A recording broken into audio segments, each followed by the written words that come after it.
Subscribe to our YouTube channel and press the bell icon to get the latest updates.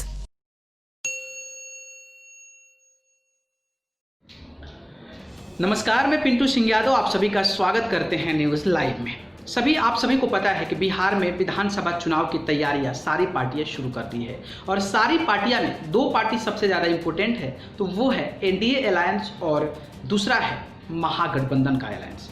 और दोनों पार्टियों के बारे में आप सभी को पता है कि एनडीए में भारतीय जनता पार्टी, नीतीश कुमार की जनता दल यूनाइटेड और रामविलास पासवान के बेटे जो कि अभी अध्यक्ष हैं उस पार्टी के यानी कि लोक जनशक्ति पार्टी के चिराग पासवान। वहीं अगर हम दूसरे अलायंस की बात करें तो दूसरे अलायंस में सबसे बड़ी पार्टी आरजेडी यानी कि राष्ट्रीय जनता दल लालू प्रसाद यादव की पार्टी, जिसका नेतृत्व तेजस्वी यादव कर रहे हैं। वहीं उनके साथ कांग्रेस पार्टी है, इसके साथ साथ आरएलएसपी यानी कि राष्ट्रीय लोक समता पार्टी उपेंद्र कुशवाहा जी की पार्टी है। और वहीं अगर हम बात करें तो वीआईपी पार्टी यानी कि विकासशील इंसान पार्टी जो कि मुकेश सहनी की है।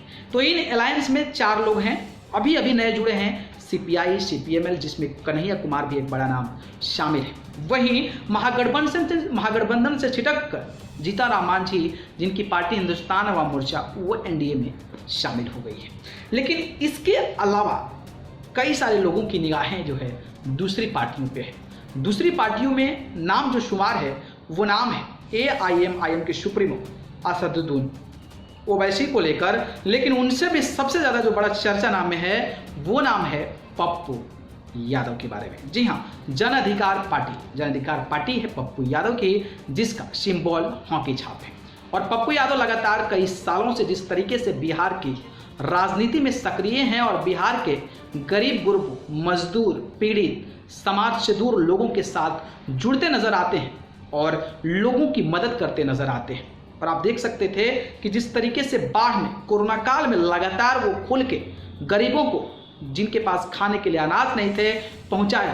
बाढ़ पीड़ितों के लिए कहीं ना कहीं जो खाना पहुंचाना था वो पहुंचाए थे, जिसको लेकर लोगों के मन में ये भी विचार प्रकट होने लगे कि बिहार का अगला सीएम पप्पू यादव को होना चाहिए।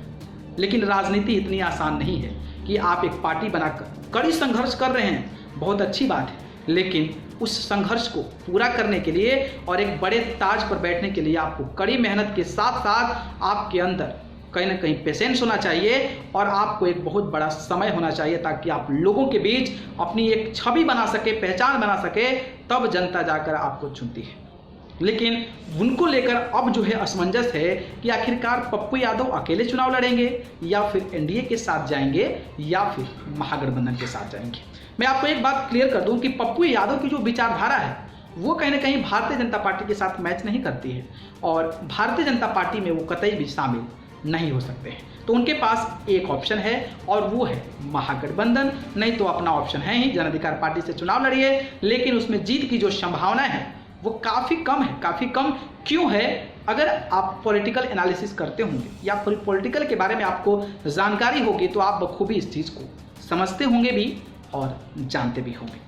मैं बात करूं पप्पू यादव की, तो पप्पू यादव ने एक चैनल को इंटरव्यू दिया था और चैनल के इंटरव्यू में उन्होंने बताया कि मैं सहमत हूँ महागठबंधन में शामिल होने के लिए। मुझे अगर महागठबंधन आमंत्रित करता है तो मैं महागठबंधन में शामिल हो जाऊंगा। और इस चीज़ को लेकर मैंने कांग्रेस पार्टी को प्रपोजल भी दे दिया है। मतलब ये बात जब आया कि प्रपोजल दे दिया है, इसका मतलब स्पष्ट हो गया कि अब जो है पप्पू यादव महागठबंधन की ओर झुकाव कर रहे हैं और कुछ समय के बाद हो सकता है कि पप्पू यादव महागठबंधन में शामिल हो जाए। लेकिन उन्होंने एक सबसे बड़ा शर्त रख दिया है। वो शर्त क्या है? तो वो शर्त कांग्रेस पार्टी के साथ उन्होंने ये रखा है कि अगर हमारी सरकार बनती है, अगर हम लोग जीतते हैं, तो कोई भी महागठबंधन का एक दलित चेहरा, अत्यंत पिछड़ा जो चेहरा है, वो सीएम की रेस में होना चाहिए। सीएम की फेस वैल्यू को मानना पड़ेगा और वो अगर होता है अत्यंत पिछड़ा और दलित, तो फिर मैं कांग्रेस पार्टी के साथ लड़ने के लिए और महागठबंधन के साथ लड़ने के लिए तैयार हूँ।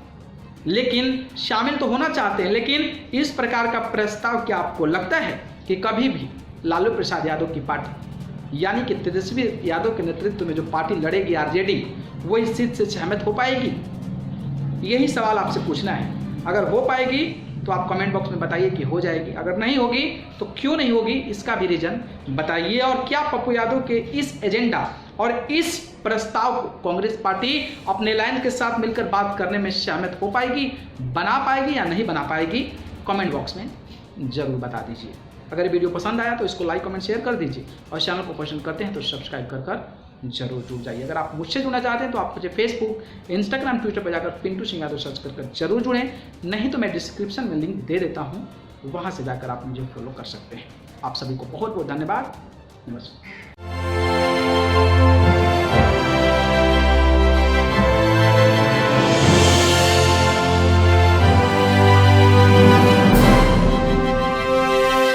Subscribe to our YouTube channel and press the bell icon to get the latest updates.